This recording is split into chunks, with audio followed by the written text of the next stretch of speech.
Comenzamos entonces nuestro tercer encuentro de una espiritualidad sálmica y hoy lo llamé, como era previsible, desorientación. Claro, porque en este esquema, ¿no?, tomado de Walter Brueggemann, orientación, desorientación, nueva orientación. La desorientación yo diría que es una de las experiencias más básicas, más universales también, ¿no?, del mundo del hombre, del mundo humano. Hay un tango incluso, ¿no?, muy lindo. Estás desorientado y no sabes qué trole hay que tomar para seguir, ¿no? En la vida, para seguir en la vida, ¿no? Estás desorientado. La desorientación no es lo mismo que la negatividad total, es simplemente no encontrar, ¿eh?, sentirse, les pongo acá, perdido en el mundo, ¿no? Y sobre todo, como atraído, está muy bien descrito en el Salmo 73, eso de, a partir de la experiencia de desorientación, sentirse atraído por estas fuerzas del mundo, que por un lado nos dicen, no te preocupes, está todo resuelto, pero no nos cuentan cuál es la resolución, ¿no? Vamos a leer un poquito este Salmo 73. El Salmo 73 es un salmo que es una meditación sapiencial sobre la desorientación. Es muy curioso, porque la desorientación en general se expresa en salmos de lamento, ya sea lamento individual, que es lo que más hay, ya sean lamentos comunitarios, salmos de los que se llaman penitenciales, pidiendo perdón, pero siempre es una experiencia que brota como muy del corazón del hombre, y de repente nos aparece una meditación sapiencial, ¿no? Es decir, una meditación, casi les diría teológica, sobre el tema de la desorientación, ¿no? Se dice, vamos a leerlo, después voy a hacer varias alusiones a él, pero ahora vamos a darle simplemente una leída. Dice, qué bueno es Dios para el justo, el Señor para los limpios de corazón. Casi es como si estuviera leyendo el catecismo, ¿no? Entonces lee la definición. Qué bueno es Dios para el justo, para los limpios de corazón. Pero yo por poco doy un mal paso, casi resbalaron mis pisadas.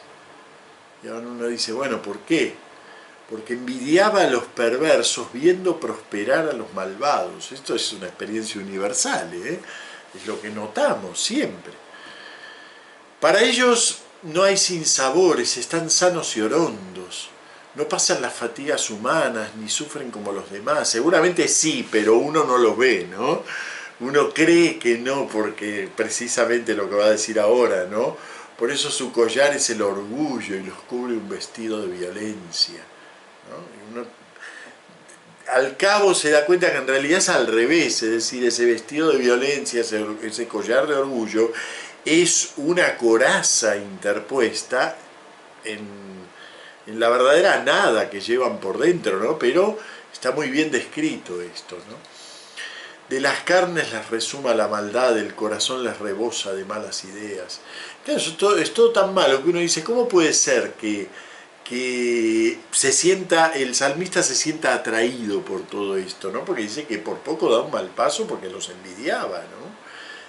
Insultan y hablan mal, desde lo alto amenazan con la opresión, su boca se atreve con el cielo, su lengua recorre la tierra.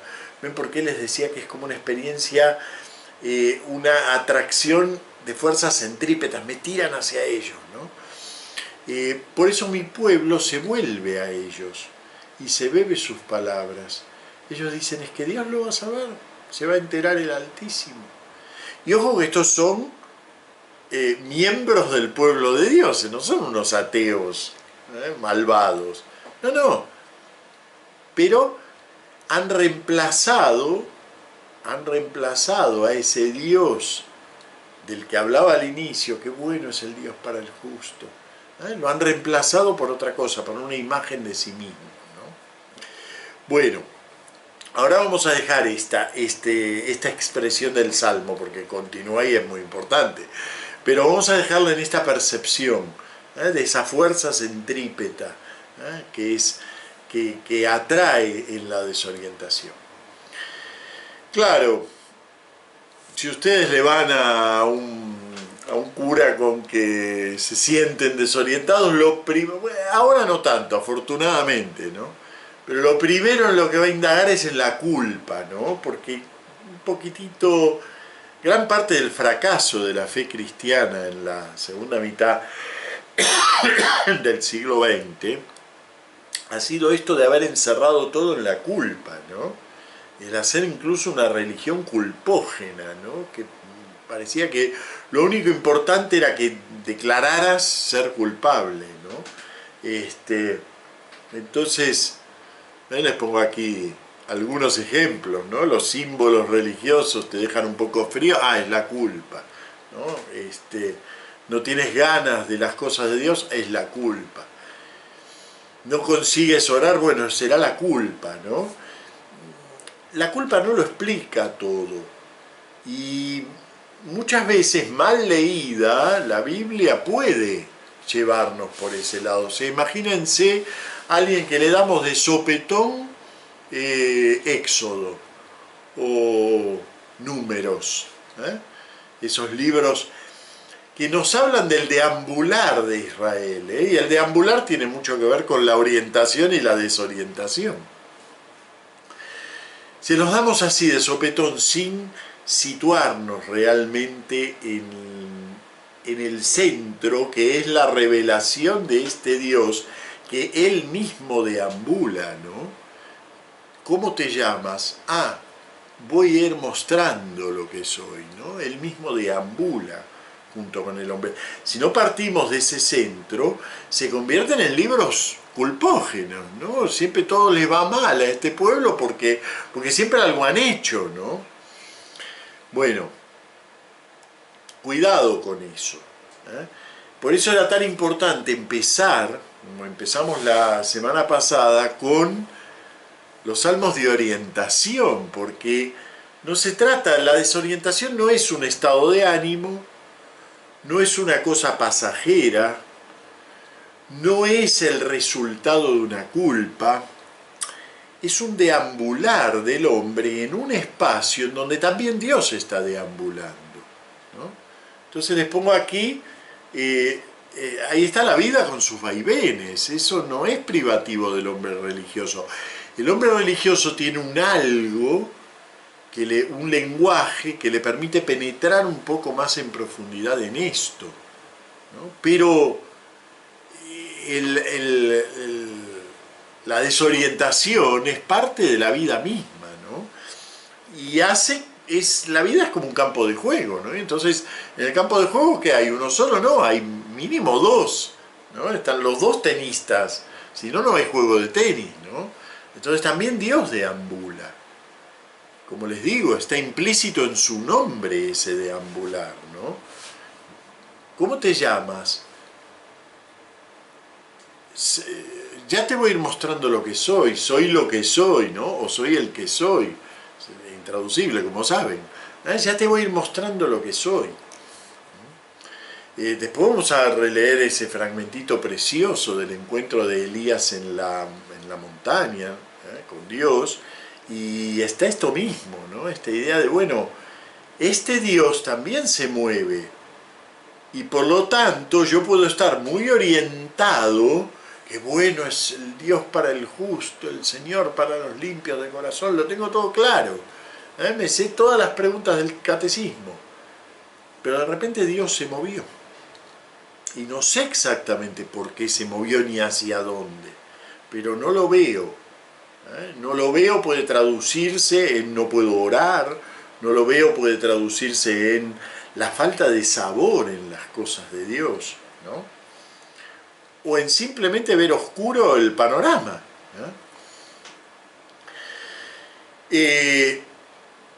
corolario de esto, les pongo una de las grandezas de los salmos de desorientación, y fíjense que los salmos de desorientación, ahora vamos a ver algunos números de salmo, ocupan 1/3 de todo el salterio, o sea, de los 150 salmos, por lo menos contados así a lo apurado, 50 de ellos son de desorientación.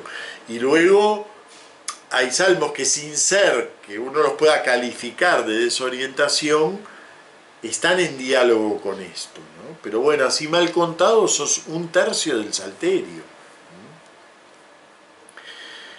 Los salmos de desorientación, les pongo, nos enseñan a articular en palabras esas idas y venidas nuestras, pero también las idas y venidas de Dios, ¿no? Por ejemplo, Salmo, les pongo aquí un ejemplito, ¿no? El Salmo 108, cuando simplemente le dice, Señor, ya no sales con nuestras tropas. No se trata de culpa, no se trata de nada que parta de mí. ¿Qué te ha pasado? Ya no sales con nuestras tropas. Bueno, ¿cuáles son esos salmos de desorientación? Bueno, más o menos lo mismo que en los de orientación, les doy una lista. Y esa lista más o menos, esta es la lista que trae Brüggemann. Pero bueno, más o menos todos coinciden en eso. Salmos de desorientación, en general, como pueden ver, son los que llamamos, en cuanto a género literario, los llamamos de lamento personal. Y luego un subgénero dentro del lamento, que es el lamento comunitario. El lamento comunitario es más difícil porque, claro, siempre es un salmista el que lo escribe, entonces siempre hay un componente fuertemente personal, pero en el lamento comunitario está más presente el conjunto de la comunidad. Mientras que en el lamento personal está más presente el yo, ¿no? Y también es más fácil para nosotros engancharnos con ellos. Entonces, vamos a leer alguno, breve, como para ver el tono de un lamento personal. Por ejemplo, este muy pequeño, el Salmo 3, el primero de la lista, ¿no? Fíjense, ¿no?, cómo la tradición, al retomar el Salmo, lo pone en una situación determinada de la vida de David, del anecdotario de David, lo incluye en una situación de desorientación determinada de su vida. Salmo de David cuando huía de su hijo Absalón. Después nos encontraremos en otro salmo de desorientación, en este caso del grupo de los salmos penitenciales, el 51, va a decir Salmo de David cuando el episodio de Absalón, ¿no? Y no sabemos si se refiere al episodio en sí con ella o a la muerte de Urías, pero bueno, el episodio de Absalón. Esos títulos no reproducen la situación real del Salmo. Los salmos, como saben, primero que difícilmente sean de la época de David, que es muy antigua, ¿no? El siglo X antes de Cristo. Difícilmente vengan realmente de allí, han ido creciendo con el tiempo. Pero es interesante que en la tradición se ha mostrado una correlación entre el contenido del Salmo y la situación del anecdotario de David, porque resulta que David es un tipo que representa muy bien al ser humano en sus vaivenes, en sus dobleces. David es un muy buen representante del ser humano. Bueno, Señor, ¿cuántos son mis enemigos? ¿Cuántos se levantan contra mí? ¿Cuántos dicen de mí, ya no lo protege Dios? Pero tú, Señor, eres mi escudo y mi gloria, tú mantienes alta mi cabeza. Si grito invocando al Señor, Él me escucha desde su monte santo. Puedo acostarme, dormir, despertar, el Señor me sostiene. No temeré al pueblo innumerable que acampa a mi alrededor. Parece una cosa muy orientada esta, Y ahora viene la súplica personal. Levántate, Señor, sálvame, Dios mío. Tú golpeaste a mis enemigos en la mejilla, rompiste los dientes de los malvados. De ti, Señor, viene la salvación y la bendición sobre tu pueblo. Y queda ahí abierto, no sabemos si lo salva o no lo salva. En realidad no lo sabemos. Justamente ese título orienta un poquitito en la lectura, ¿no? Sí, efectivamente David sale airoso del episodio de su hijo Absalón, ¿no? Cuando su hijo Absalón lo persigue.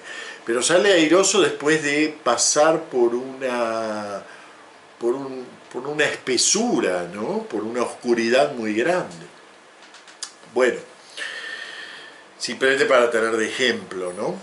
Bueno, lamentos personales son los más, lamentos comunitarios. El que me gustaría que leyéramos hoy con detalle es el 42-43, dentro de los lamentos personales. Es un salmo que para mí es uno de mis preferidos, pero además me parece que es multidimensional, tiene muchísimas cosas.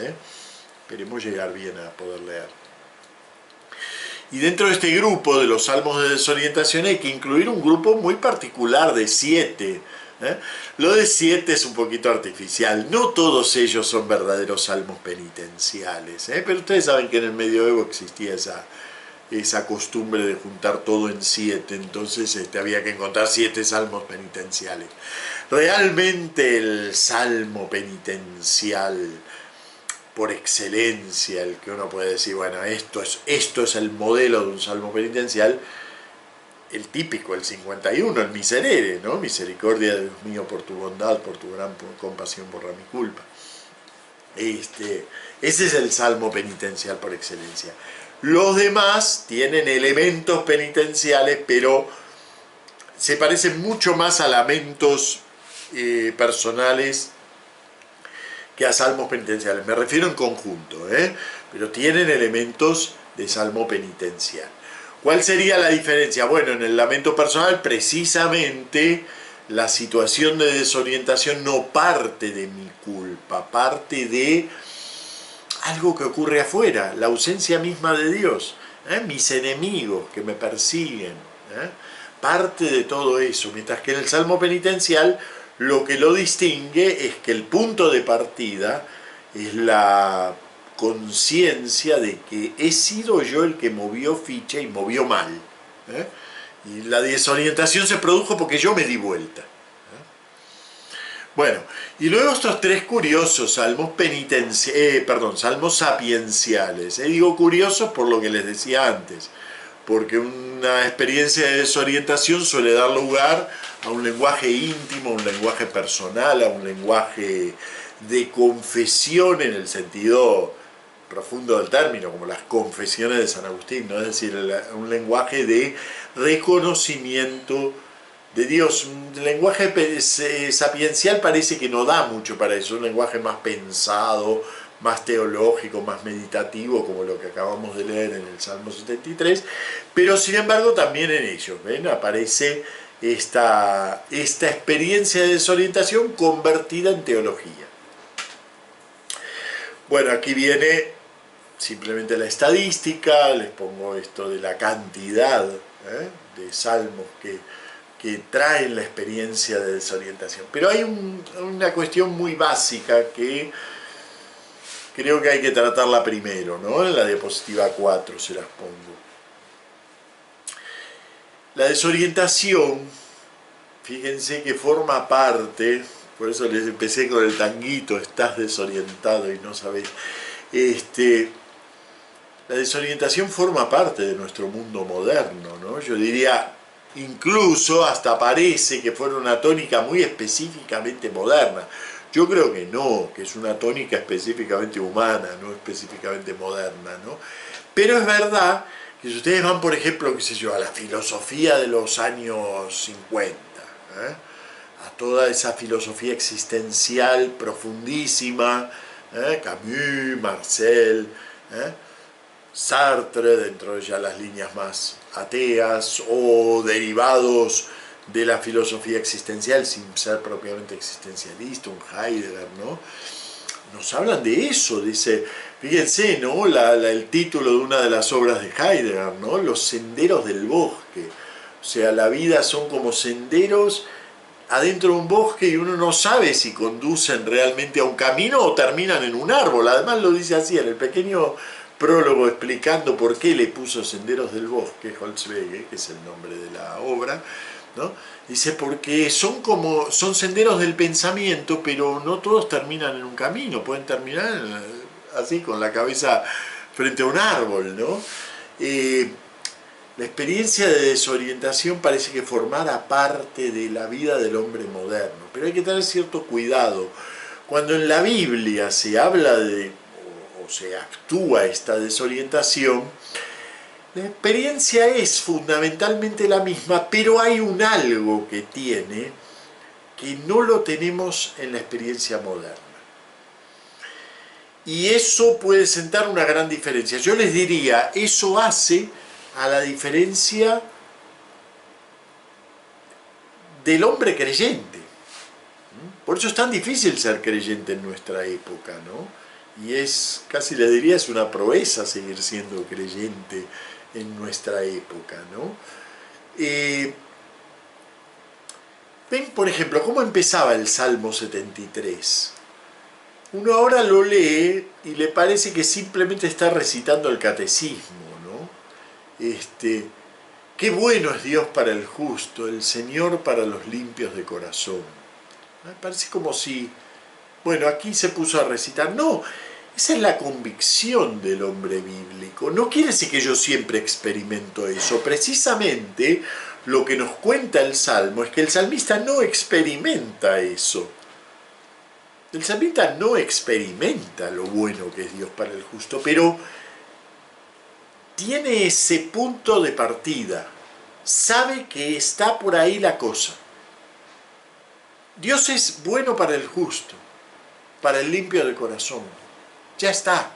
Es decir, les pongo aquí, en la experiencia moderna del hombre, nosotros partimos de la base de que en principio estamos solos en el universo. Somos mónadas. De repente aparecen un montón alrededor nuestros que resulta que son seres humanos también. Y tenemos que componérnosla, firmar contratos sociales para poder llevarnos bien. Pero en principio, hoy lo decía en un tuit una persona, ¿no? Decía, nos ocupamos de estar bien, pero ¿qué pasa con el estar bien de los demás, no? Parece como que nuestro punto de partida es estar bien, nosotros, ¿no? Yo.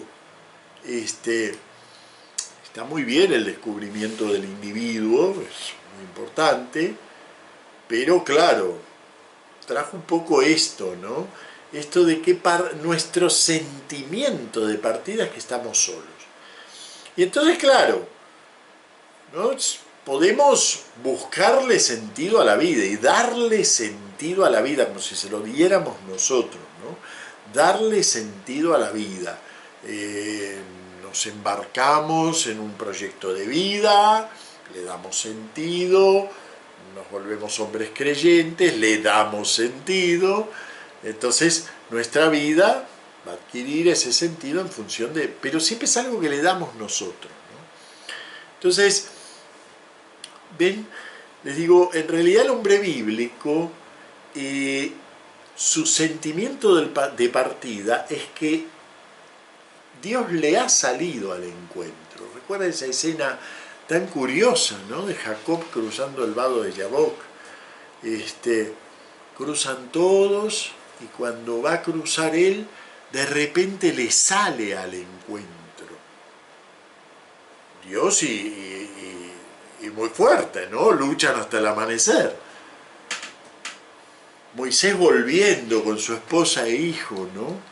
Y le sale al encuentro Yahvé, también un poquito violento, a veces Yahvé se pone violento, pero le sale al encuentro. A lo que voy es a la experiencia de salirle al encuentro. Y cosa es muy interesante, se los mencionaba hace un minutito, y vamos a leer la muy pequeña escena. Bueno, la escena no es pequeña, pero nosotros vamos a leer una muy pequeña parte de la escena de Elías en el monte, cuando, bueno, él se siente cansado, perdido completamente,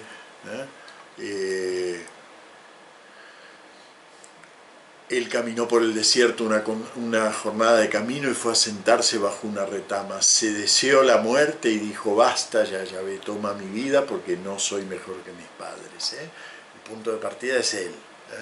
Entonces él parte de ese sentimiento. Y le sale al encuentro el ángel de Yahvé y no le responde, ni le argumenta, ni le nada. No le dice que la vida tiene sentido, ni que no está equivocado, ni nada de eso. Le dice, come. de comer, come, ¿no? Y entonces él come porque hay que seguir caminando. No le explica nada, ¿eh? Muy lindo todo eso, 1 Reyes 19. ¿No? Entonces llega al monte y ardo en celo por Yahvé, dice Elías, ¿no? Y quedo yo solo. Él no sabe que no queda él solo, pero él cree que queda solo y así le anuncia a Yahvé que él ha quedado solo, ¿no? Y entonces, tampoco le responde Yahvé en realidad, solo le dice, bueno, sal afuera de la montaña. Él está hablando, ¿no? No, sal afuera. Y es aquí que Yahvé pasaba. Esto de salirle al encuentro, ¿no? Hubo un huracán tan violento que hendía las montañas, quebrantaba las rocas ante Yahvé, pero no estaba Yahvé en el huracán. Después del huracán un temblor de tierra, pero no estaba Yahvé en el temblor. Después del temblor, fuego, pero no estaba Yahvé en el fuego. Después del fuego, el susurro de una brisa suave. Al oírlo, Elías cubrió su rostro con el manto. Salió y se puso a la entrada de la cueva. Y recién ahí van a dialogar. Pero fíjense, ¿ven? Recién Yahvé le sale al encuentro y se le revela en quien realmente es. Y recién ahí se van a poner a dialogar. Esa experiencia es básica. Y yo creo que, yo estoy convencido que en realidad cualquier creyente ha tenido esa experiencia de un Dios que le sale al encuentro. Pero, claro, la cultura que nos rodea nos lleva un poquitito a que asumamos el discurso, porque es imposible no asumir el discurso de la época en la que uno vive, ¿no?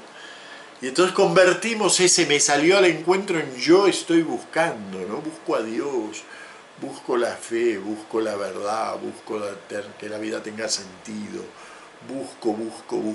En realidad yo no busco, soy buscado. Esa es la grandeza de la fe bíblica, que no soy yo el que empezó a buscar, sino que soy encontrado. ¿No? Acuérdense ese versículo, ¿no? que pongo como epígrafe del testigo fiel. No, mira que estoy a la puerta y llamo. El que me abre la puerta entra. Pero el gesto es de él, estoy a la puerta. Bueno, nada, les leo el párrafo porque había quedado muy bonito por escrito. No digo parten, sino partimos, también los creyentes sentimos que al abrazar la fe por fin damos sentido, vamos al encuentro, pero pocas veces nos sentimos encontrados. Ese es el sentimiento básico de los salmos de desorientación. Yahvé se ha revelado, Yahvé se ha hecho ver, se ha hecho encontrar. Ahora lo perdí, pero esa experiencia es como acumulativa, se lo voy a decir ahora en la diapositiva 5, ¿no? En la Biblia, a veces nos encontramos en la Biblia experiencias muy modernas, ¿no? Un cínico como Coelet, ¿no? Vanidad de vanidades, todo es vanidad y atrapar vientos, ¿no? O nos encontramos una experiencia también culpógena, ¿no? A echarse la culpa por todos y todo va mal y es culpa mía, ¿no? Existen esas experiencias. Pero hay un punto de partida que nosotros podemos adquirir y que es la fidelidad de Dios. El otro día ya les comenté un poquito de la palabra fidelidad, ¿no? La fidelidad de Dios. La fidelidad de Dios es el lugar desde donde puedo encontrarme con la revelación de Dios. ¿No? Hay un canto de misa muy bonito que es: Dios es fiel, guarda siempre su alianza. ¿No? Dios es fiel, esa es una frase bíblica. Dios es fiel y guarda su alianza. Si sintetizamos eso, ya estamos en la perspectiva. Ahora, ¿qué pasa? ¿Eso me libra de la desorientación? No. Pero eso me la hace experimentar de una manera nueva. Como este del Salmo 73. Qué bueno es el Dios de Israel para el justo, el Señor para los limpios de corazón. Dios es fiel. Bueno, ya lo es. No es algo que voy a descubrir, no es algo que a lo mejor es y mañana deja de ser. No, no. Dios es fiel. Ahora, a partir de allí, puede ocurrir que desaparezca. Vamos a ver ahora por qué desaparece a veces, ¿no? Pero Dios es fiel. El Salmo 139, ¿no? Que lo expresa de una manera preciosa. Vamos a leerlo. Igual la puse en la diapositiva, pero me gustaría leerlo del propio Salmo, ¿no? ¿A dónde iré lejos de tu aliento? ¿A dónde escaparé de tu mirada? Si escalo el cielo, allí estás tú. Si me acuesto en el abismo, allí te encuentro.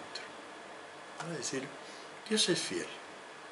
Una vez que nos encontró, ya está ahí. Podemos darnos vuelta, podemos irnos, dar la espalda. Puede Él ocultarse, pero ya está allí. Les pongo, la ausencia de Dios es asunto de diálogo, y de diálogo con el propio Dios. Dios se hace, yo le puedo reclamar a Dios que se haga cargo de su criatura. Es el fundamento de la relación con Dios que ofrece Jesús. Dice precisamente lo que leeremos mañana, ¿no? En la misa. Si no atiende el amigo por ser amigo, atenderá por lo desvergonzado del que golpea. Pero golpea la puerta, porque Él te va a atender. Golpea la puerta. La viuda tiene que ir a golpear la puerta del juez injusto, porque no será justo, pero la va a terminar atendiendo, ¿no? Dios es fiel. Y al ser fiel y guardar siempre su alianza, se puede dialogar con Él esas idas y venidas.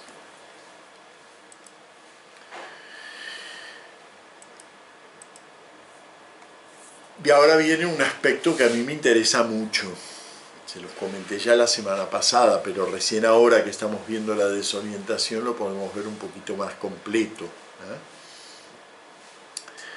Diapositiva 6, les pongo orientación y desorientación. Yo les decía el otro día, cuidado, porque no son experiencias sucesivas. Tampoco son exactamente simultáneas, es decir, cuando estoy desorientado no estoy orientado. No son experiencias sucesivas, tampoco son experiencias simultáneas. Son más bien los nombres que le damos a un espacio en el que se desenvuelve la existencia del hombre, y que a falta de un mejor nombre lo llamé el espacio que los salmos, el espacio sálmico, ¿no? El espacio que los salmos delimitan, ¿no? ¿Y por qué un espacio? Fíjense, parecía como que es de tiempo la cosa. Hoy estoy orientado, mañana estoy desorientado. No es una cuestión de tiempo, me voy moviendo. La vida humana es un movimiento continuo, ¿no? Y por revelación sabemos que la de Dios también es un movimiento continuo, ¿no? Ya te voy a ir mostrando lo que soy, ¿no? Entonces, la de Dios también es un movimiento continuo. Dios está en el futuro, Dios está en la espera, Dios está reclamando, está llamando, ¿no?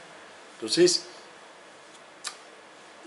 orientación y desorientación no son momentos, son lugares, dentro de un espacio en el que me muevo. Ahora bien, en ese espacio, el hecho de que Dios me encontró, el hecho de que Dios se manifestó, el hecho de que Dios dio su nombre, el hecho de que Dios reveló su fidelidad, son hechos primarios y que además son, como les pongo aquí, acumulativos. Acumulativos. Es decir, ya una vez que Dios reveló su fidelidad, ya ocurra lo que ocurra, ya sé que puedo apelar a Él. Quizás no me escuche, no lo sé por qué, pero puedo apelar. Es decir, ya está ahí. Qué bueno es el Dios de Israel para el justo, ¿no? Les pongo aquí, la desorientación se mueve siempre del Dios conocido, el Dios que es fiel, a la experiencia personal y por lo tanto un poquito turbulenta. Por lo tanto un poquito turbulenta. Bueno, ahora vamos a ver un poquitito más, antes de ya abordar la lectura, ¿no? Vamos a ver un poquitito más la experiencia de ausencia. Fíjense, ¿no? Todo esto en función de que pensemos la desorientación como algo muchísimo más amplio que la cuestión de la culpa o del pecado, que está incluido, ¿eh? Es algo muchísimo más amplio, ¿no? Vamos a leer un pequeño, bueno, ya este no es tan pequeño, pero vamos a leer sí, un poquito más que el 3. El Salmo 4, ¿no? Precioso. Escúchame cuando creo que lo rezamos en completas, ¿no? Sí, completas. El domingo después de primeras vísperas. Escúchame cuando te invoco, Dios defensor mío, tú que en el aprieto me diste anchura, revelación.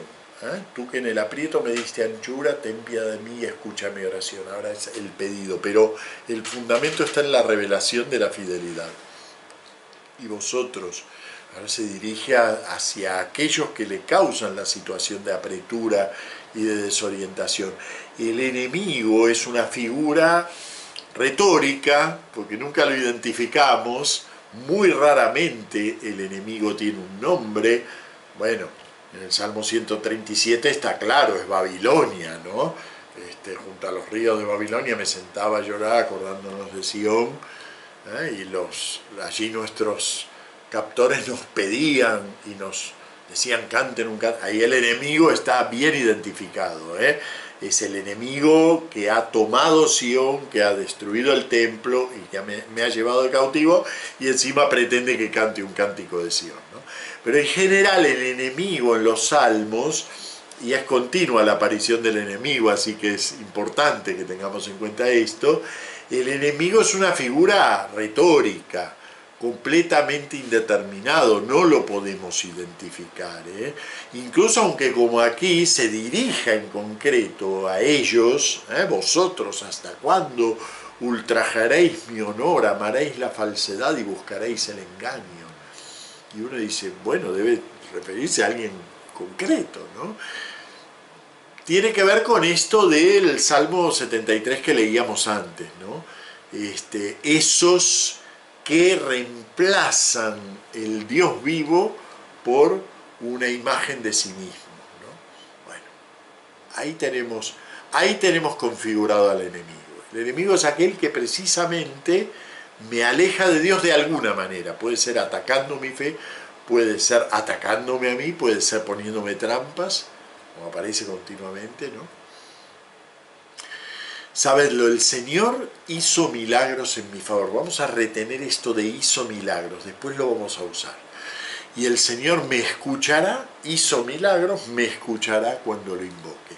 El presente es de desorientación, pero esa desorientación tiene un fundamento orientado y una nueva orientación de la que hablaremos la semana que viene, que está abierta, que está abierta. ¿Por qué es posible? Porque ya ha ocurrido. Temblad y no pequéis, reflexionad en el silencio de vuestro lecho. Este verso es el que hace que lo usemos precisamente en completas. Ofreced sacrificios legítimos y confiad en el Señor. Es como una recetita, ¿no? Bueno, ¿qué tengo que hacer cuando estoy desorientado?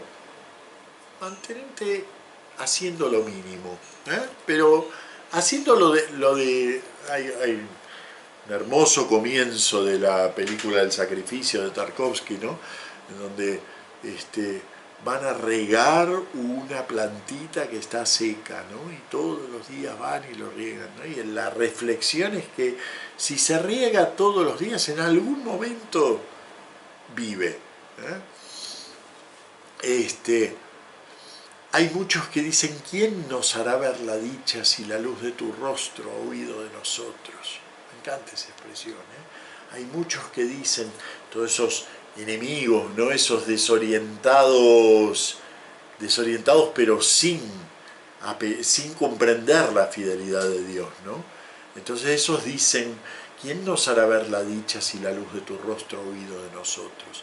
Y en realidad para mí también la luz de tu rostro ha huido de nosotros, pero yo no puedo decir eso. ¿Por qué? Pero tú, Señor, has puesto en mi corazón más alegría que si abundara en trigo y en vino. En paz me acuesto y enseguida me duermo, porque tú solo, Señor, me haces vivir tranquilo. Qué belleza, ¿eh? Es un salmo de desorientación, ¿no? Pero fíjense qué serenidad. Y no ha visto a Dios en todo el salmo, ¿no? Más bien es un recuerdo. Es algo que el Señor hizo milagros en mi favor y me invocará cuando lo invoque. Me escuchará cuando lo invoque. ¿Por qué se ausenta Dios? Es la gran pregunta, ¿no? Bueno, en la Biblia tenemos distintas respuestas a esto, ¿no? La más extendida, y yo diría la que al final caló en la teología popular, es Dios se ausenta para probar al hombre. Está bien, puede ser, ¿no? De hecho está esa idea. Está esa idea en la Biblia. También tenemos que tener en cuenta la advertencia de Santiago, cuidado, ni Dios prueba ni es probado, ¿no? O sea, es un antropomorfismo esto de que Dios pruebe al hombre. Sirve un poco popularmente, pero es un antropomorfismo, ¿eh? En el fondo, más profundo que eso lo tenemos en la escena de Elías que acabamos de leer, ¿no? Dios es un fuego devorador, lo dice así con esas palabras, ¿no? Les puse ahí una retahíla de citas, terminando incluso con una del Nuevo Testamento, para que vean que este lenguaje, aunque ahí está citando el Antiguo, ¿no? Pero que este lenguaje no es solo del Antiguo, ¿eh? Dios es un fuego devorador. La plenitud de ser de Dios sería mortal para el hombre. Lo dice además así, ¿no? Nadie puede ver a Dios y seguir viviendo. Acuérdense esa hermosa escena de Manoaj y su señora cuando reciben el anuncio del nacimiento de Sansón, ¿no? Y entonces, dinos tu nombre, ¿para qué quieres saber mi nombre? Es maravilloso. Y entonces él enciende fuego para hacer un sacrificio y en la llama del fuego va subiendo el ángel de Yahvé, el propio Yahvé, ¿no? Va subiendo en la llama del fuego, ¿no? Y entonces Manoaj se queda así con los ojos cuadrados, ¿no? He visto a Dios, vamos a morirnos, le dice a la esposa, porque acabamos de ver a Dios. Entonces ella lo baja a tierra, ¿no? Ella es súper práctica, ¿no? Entonces lo baja a tierra. No se hubiera aparecido y no nos hubiera dado semejantes mensajes si no fuera... O sea, es el mismo Dios, ¿no? Entonces el Dios que te acaba de dar esos mensajes y que te habla de un embarazo y que te habla de una misión de tu hijo y todo, no te va a matar apareciendo, ¿no? Pero queda ahí flotando porque nadie puede ver a Dios y seguir viviendo, ¿no? Entonces Dios es un fuego devorador. Yo les diría que, ven, lo otro, lo de la prueba, es una teología popular, es un antropomorfismo. Dios no necesita probar al hombre. ¿Para qué? En tal caso el hombre necesita, a través de la prueba, descubrirse a sí mismo, pero Dios no necesita probarnos, ¿no? Son antropomorfismos, como cuando dicen la Torre de Babel que bajó a ver la ciudad que los hombres habían construido, ¿no? Son antropomorfismos. Ahora, esto es otra cosa. Realmente el ser de Dios es arrollador. Imagínense que ponen un tomate gigantesco en una plantación de tomates, ¿eh? El tomate hace desaparecer a todos los demás. Un ejemplo muy tosco, ¿no? Pero bueno, porque estamos hablando del ser y no hay ejemplos no toscos. El ser de Dios aniquilaría a todo ser. si aquí se pone el ser de Dios, todo lo que es desaparece, porque nada es por sí mismo. Todo es desde el ser de Dios, ¿no? En Él vivimos, nos movemos, existimos.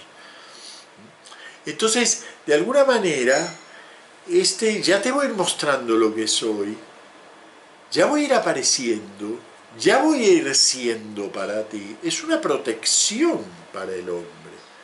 Tenemos que agradecer a Dios que no esté todo el tiempo, ¿no? Porque el estar de Dios en sí mismo es un aniquilamiento de cualquier otro ser. Dios es el ser, ¿no? Entonces, hay que agradecer que tome distancia, que nos obligue a encontrarlo, que nos obligue a la palabra, ¿no? Al hecho de dialogar con Él para... ¿Dónde estás? ¿No? Yo les pongo aquí algo que para mí es fundamental, sin lo cual sinceramente no hay fe cristiana, ¿no? Jesús, toda su vida, que fue un estar de cara al Padre, ¿no? Y en obediencia al Padre, y en atención a la palabra del Padre, y transmitiendo, ¿no? Lo que digo yo no lo digo yo, ¿eh? Yo digo lo que he escuchado, transmitiendo siempre la palabra oída desde el Padre, y sin embargo en la cruz, la última palabra es: Dios mío, ¿por qué me has abandonado? Los esfuerzos que ha hecho la teología cristiana para cargarse esa frase, ¿no? Y que seguimos haciendo, ¿no? Porque en las explicaciones populares de la pasión parece que la pasamos de puntillas. ¿Cómo Jesús va a sentir la ausencia de Dios? Es que, mira, si no hay ausencia de Dios, tampoco ese Dios es verdadero. Tampoco ese Dios es verdadero. Si el Dios que está contigo, está todo el tiempo contigo, y toma mate contigo, ¿no? Había un tanguito de los años 80, me parece, que así que, en lenguaje de Buenos Aires, ¿no? Entonces le hablaba a Jesús como un igual, ¿no? Entonces, flaco, no te pongas triste, ¿eh? por nosotros, así como un igual, ¿no? Dios no está ahí como un igual, no puede estar ahí como un igual. Puede ser, bueno, en alguna imagen que nos imaginemos a un Jesús muy cercano a cada uno de nosotros, o en algunas canciones así de misa de los 70, ¿no? Jesús en marcha con su pueblo y todos luchadores, pero no es un igual. Y precisamente porque su ser es aniquilante, su ser es plenitud. Entonces, solo puede estar con nosotros a condición de estar siempre en el punto de fuga, ¿no? Siempre como el ángel subiendo por las llamas de la hoguera de Manoaj, ¿no? En el punto de fuga. Dios mío, ¿por qué me has abandonado? En la noche de Getsemaní, son muy poquitos los sentimientos de Jesús que retratan los evangelios. Ustedes vieron que son de un pudor, los evangelios son de un pudor absoluto. No nos describen cosas, ¿no? Pero muy pocas veces se atreven a contar cosas que Jesús siente, ¿no? Saben que el lenguaje que están usando es muy trascendente respecto de todo eso. Y sin embargo, en la noche de Getsemaní, para describir los sentimientos de Jesús, se utilizan palabras del Salmo que leeremos ahora, ¿no? Del 42-43. ¿Por qué te acongojas, alma mía? ¿Por qué te me turbas? Esos verbos, ¿no? Son los que usan, la versión griega, son los que usa el Evangelio de Marcos para describir lo que Jesús siente en esa noche de Getsemaní, ¿no? Entonces Jesús se hizo cargo de esa relación, de una fidelidad que solo es fiel manteniéndose en el punto de fuga. Yo creo que tenemos que encontrar eso en los salmos para poder vivirlos espiritualmente, ¿no? Encontrar que siempre siempre hablan en el punto de fuga, no nos describen en la vida de Dios, no nos describen sentimientos positivos, ni nada de todo eso. Lo que nos describen es el Dios que existe frente a nosotros en el punto de fuga, como el ángel este de Manoah.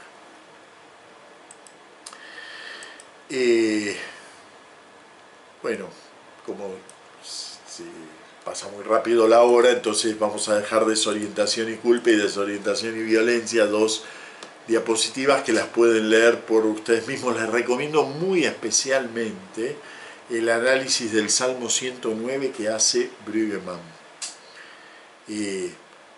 Analizar todos los salmos llevaría mucho más que un curso, ¿no? Entonces confío en que ustedes profundicen análisis que aquí no puedo hacer, pero sobre todo de desorientación y violencia, ¿no?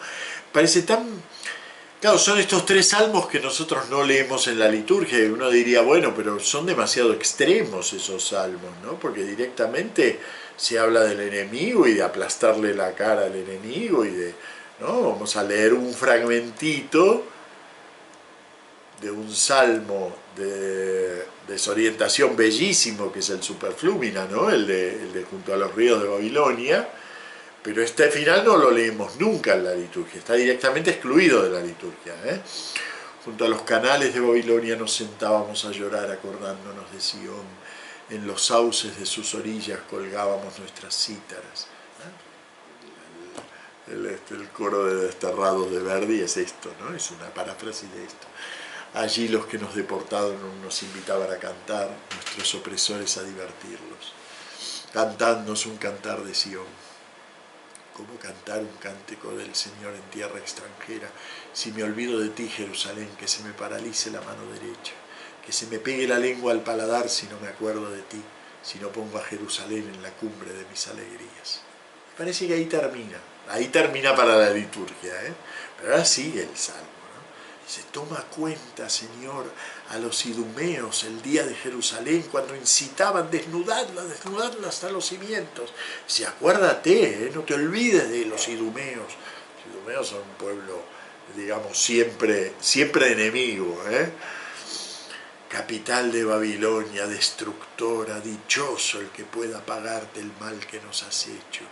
Dichoso el que agarre y estrella a tus hijos contra una piedra. Tremendo. No se puede sentir eso y expresarlo en el Salmo, ¿no? Sentir sí, pero ¿cómo se puede expresar eso en el Salmo? Bueno, esa desorientación extrema que lleva a la violencia. Les pongo aquí que la liturgia un poco nos tiene que formar, ¿no? Entonces la liturgia nos tiene que enseñar a inspirar sentimientos de misericordia, de aceptación, de perdón. Entonces no podemos leer esto. Esto es solo el final, después hay tres salmos que son enteramente así. El 58, el 83 y el 109, ¿no? Pero sin embargo hay una vueltita a eso, ¿no? Sí, fíjense, si ustedes van a alguien que está en depresión, ¿no? Y si quiere suicidar, porque está en depresión y no ve nada claro, ¿qué le van a decir? No, tu vida es maravillosa, es lo último que tienen que hacer, Nunca se le dice a una persona en depresión que su vida es maravillosa y que él no se da cuenta de lo maravilloso que es lo contrario, hay que callarse la boca. Realmente no tengo respuestas. La única forma de acompañar realmente al que está en la oscuridad total es decirle honestamente que uno no tiene respuestas, ¿no? Dice muy bien Brüggemann, dice, la fe no siempre resuelve la vida, no existe para cada crisis personal de desorientación una salida con solo apretar el botón correcto. A mí me emocionó cuando Papa Francisco, ¿no? Me emocionó tanto que lo conté muchas veces, ¿no? Pero en uno de estos encuentros con jóvenes y niños, los niños le hacían preguntas al Papa y el Papa les respondía en el lenguaje de niños, pero les respondía. Y entonces un niño le preguntó por su tío no era creyente, él lo quería mucho, su tío no era creyente y su tío se murió. Entonces, ¿qué respuesta Y entonces el Papa dijo, no sabemos. ¿Y por qué sufren los niños? No sabemos. La fe no tiene respuesta a todo. ¿Se va a ir al cielo tu tío? ¿Qué sé yo? Yo espero que sí, hay que rezar por él. ¿El sufrimiento de los niños tiene sentido? ¿Qué sé yo? No lo sé. Hay que rezar para que lo tenga. No lo sé. Aprender a decir no lo sé, ven, es parte de estos salmos que llevan al extremo. No hay allí palabra de perdón, no hay allí palabra de misericordia, no hay allí palabra de comprensión del enemigo, no. Pero bueno, puede ser que tengamos que aprender que para algunos no les podemos decir nada, no les podemos decir que Dios es bueno. Como aquel que está en depresión, no le podemos decir que la vida es bella. Porque no lo es. En ese momento, y para él, no lo es. ¿No?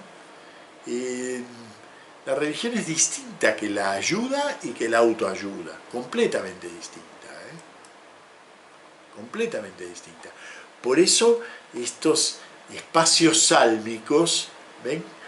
Claro, estos salmos, como el final del 137, como el 109, ya son más que el espacio, son los bordes del espacio sálmico, ¿no? Pero siguen siendo parte del espacio sálmico. Bueno, no me puedo detener en esto, me gusta el tema, pero profundícenlo con Brüggemann, que lo hace muy bien. Les pongo ahí la página, lo pueden tomar desde antes, Esa página, esa partida, ahí empieza a analizar el Salmo 109, pero esto empieza mucho antes, en estos salmos que él llama casos extremos, ¿no? Bueno, me quiero quedar con un salmo en particular, ¿Por qué? Porque este salmo articula algo que yo creo que en la desorientación, en el espacio sálmico, donde se da orientación y desorientación, y la experiencia de nueva orientación que veremos la semana que viene, ¿no? En el... sí, no lo sé. Claro, yo tengo casi cerrado el micrófono, el audio mío, así que no escucho nada. En el espacio sálmico, en el que se dan esta orientación, esta desorientación, hay un elemento fundamental, que ya nos apareció recién, en el Salmo 4, pero que yo creo que es la sustancia del Salmo 43-44. No vamos a analizar todo el Salmo, simplemente me gustaría leerlo, que es el tema de la memoria. La fe puede vivir la desorientación a partir de que siempre es una fe que parte de la memoria, porque claro, si parte de que Dios es fiel, esa fidelidad es el recuerdo de un Dios que ha sido fiel conmigo, y por lo tanto puede volver a manifestar su fidelidad. Les pongo aquí algunos ejemplos para que vean que no es una cosa de un salmo en particular, esto es continuo. Por ejemplo, el Salmo 89, ¿dónde está, Señor, tu antigua misericordia que por tu fidelidad juraste a David? Se le puede reclamar a Dios esto. Repaso los días antiguos, recuerdo los años remotos, Salmo 77, ¿no? Recuerdo los tiempos antiguos, medito todas tus acciones, considero las obras de tus manos, Salmo 143, ¿no? Para mí el Salmo 42-43 es la articulación misma de esta realidad de la memoria que da lugar a la esperanza. Si la memoria es auténtica, siempre da lugar a la esperanza, siempre abre. La memoria abre, pero no abre un espacio ficticio, no abre una calma simulada, no abre una palmadita en la espalda, no. Abre a una experiencia que ya ha existido y por lo tanto puedo aguardarla porque parto de la base de la fidelidad de Dios, ¿no? Vamos a leerlo. Solamente leerlo, me voy a detener en unas pocas expresiones. Voy a leer mi traducción.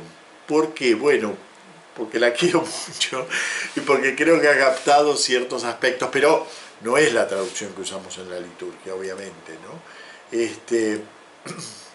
Creo que he captado algunos aspectitos poéticos y cada traducción, como les decía al principio, no capta algunos aspectos y otros a lo mejor los deja de lado, ¿no?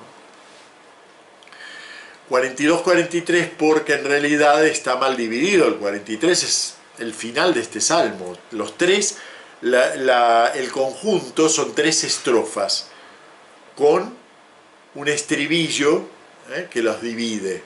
Y ese estribillo se repite en el Salmo 42 y en el Salmo 43. O sea que nos damos cuenta que se trata del mismo salmo.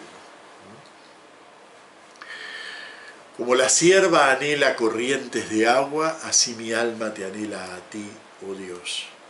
Empieza con la experiencia de la desorientación, el anhelo. No está allí Dios. Mi alma tiene sed de Dios, del Dios vivo. ¿Cuándo llegaré? ¿Cuándo contemplaré el rostro de Dios? Uno podría plantearse, bueno, está en un ámbito de peregrinación y se pregunta cuándo llegaré. Muy posiblemente. Muy posiblemente la experiencia material atrás de este salmo es una experiencia de peregrinación, pero obviamente el cuándo llegaré es mucho más profundo que cuándo llegaré a Jerusalén o cuándo llegaré a Santiago, va mucho más allá. La experiencia del caminar en esta peregrinación me abre a un peregrinar que me muevo en un espacio en donde en realidad no hay un punto de llegada. El punto de llegada me acompaña de una manera peculiar, que la vamos a ir viendo. Me sucede que mis lágrimas son pan cada día y noche. Al preguntarme todo el día, ¿dónde tu Dios? No sabemos quién le pregunta. Nosotros tenemos esa experiencia. Fíjense que pueden ser 3 los que le preguntan, ¿no? Puede ser su alma, el yo interior que le dice, ¿estás seguro de que la vida tal como la tienes orientada tiene algún sentido? ¿Estás seguro? Lo pregunto. Puedo preguntarme yo en la totalidad de mi existencia, ¿no? ¿Dónde está Dios? Y puede ser que me pregunten los demás, ¿no? Simplemente, ¿dónde está tu Dios? ¿Cómo puede ser? ¿Cómo puede ser? ¿No dices que eres una persona creyente? ¿Dónde está ese Dios? Que recuerde estas cosas, que llore sobre mí, alma mía. Aquí ya se va concretando, ¿no? El alma aparece como una instancia de diálogo. Y ahora vemos la experiencia de la memoria. Porque yo andaba entre el gentío y los guiaba en medio, o sea, nos damos cuenta que es una persona que no solo ha tenido una experiencia de Dios, sino que ha guiado gente por el templo, ¿no? Es decir, que ha tenido una experiencia de contacto muy íntimo con ese Dios, ¿no? Yo andaba entre el gentío y los guiaba en medio de la casa de Dios, entre voces de himnos y acción de gracias, entre el bullicio de peregrinos. Quizás se trata de un levita, ¿no?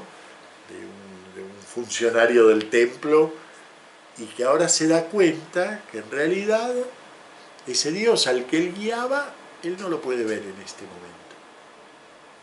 Entonces le habla a su alma ahora. ¿Por qué te derrumbas, alma mía? Este es el verbo que les decía que usa San Marcos para Jesús en la noche de Getsemaní, ¿no? ¿Por qué te derrumbas, alma mía? ¿Por qué te agitas dentro de mí? Espera en Dios, porque de nuevo lo proclamaremos, dicha de mi rostro, Dios mío. Es hermoso. El recuerdo, la esperanza. Y ahora va a concretar más. Vamos avanzando. Mi alma se derrumba por eso. Te recuerdo desde el Jordán y el Hermón, desde la humilde montaña. El Hermón está cerca de la fuente del Jordán y aparentemente allí él ha tenido una experiencia de encuentro con Yahvé. No sabemos, porque como todo ese tipo de experiencias, como cuando Pascal nos cuenta su experiencia, ¿no? Se habla a medias palabras. Te recuerdo desde el Jordán y el Hermón, desde la humilde montaña, mientras un abismo grita otro abismo con la voz de tus torrentes, todas tus fuentes y olas pasaron sobre mí, quizás tuvo allí una experiencia, una teofanía, una manifestación de Dios, ¿no? De día implantará Yahvé su amor, y en la noche habrá un poema conmigo, una plegaria al Dios de mi vida. El día, la presencia de Dios, ¿no? El amor de Yahvé experimentado, y en la noche el recuerdo, ¿no? El recuerdo que se hace este poema, precisamente. Diré a mi Dios, diré a Dios, mi roca, ¿por qué me tienes olvidado? ¿Por qué ando ensombrecido por la presión del enemigo? Quebrantando mis huesos buscan mi humillación, diciéndome todo el día, ¿dónde tu Dios? Y ahora se concretó, antes hablaba el alma, o luego cuando seguíamos nos dábamos cuenta que era el alma la que preguntaba. Ahora ya son los enemigos, ¿eh? Y les vuelvo a repetir, enemigo no es alguien concreto, es la presión de aquellos que quieren resolución, que quieren que les digas, este es el Dios en el que creo. Y a lo mejor este hombre no puede señalar al Dios, pero lo ha experimentado. ¿Por qué te derrumbas, alma mía? ¿Por qué te agitas dentro de mí? Espera en Dios, porque de nuevo lo proclamaremos. Dicha de mi rostro y Dios mío. Ven, vuelve a aparecer el estribillo, pero con un valor nuevo. Porque antes se derrumbaba por el diálogo con el alma, ahora se derrumba por la presión de los enemigos. Hazme justicia, Dios. Pelea tú mi pelea, la de gente sin amor. Del hombre engañoso y pecador me librarás. Porque tú, Dios mío, eres mi refugio. ¿Por qué me tienes abandonado? ¿Por qué debo marchar ensombrecido por la presión del enemigo? Envía tu luz y tu certeza, ellas me guiarán y me harán llegar hasta tu monte santo. Era una peregrinación, ¿no? Y entonces ahora se juntan los dos deambular, el deambular de su existencia con el deambular hacia la casa de Dios, ¿no? Me harán llegar hasta tu monte santo y hasta tu tienda, y llegaré al altar de Dios, al Dios, alegría de mi juventud. Estos dos versitos se usaban en la misa anterior, la misa de rito tridentino, se usaban como inicio de la misa, ¿no? Entraré en el altar del Señor, el Dios que alegra mi juventud.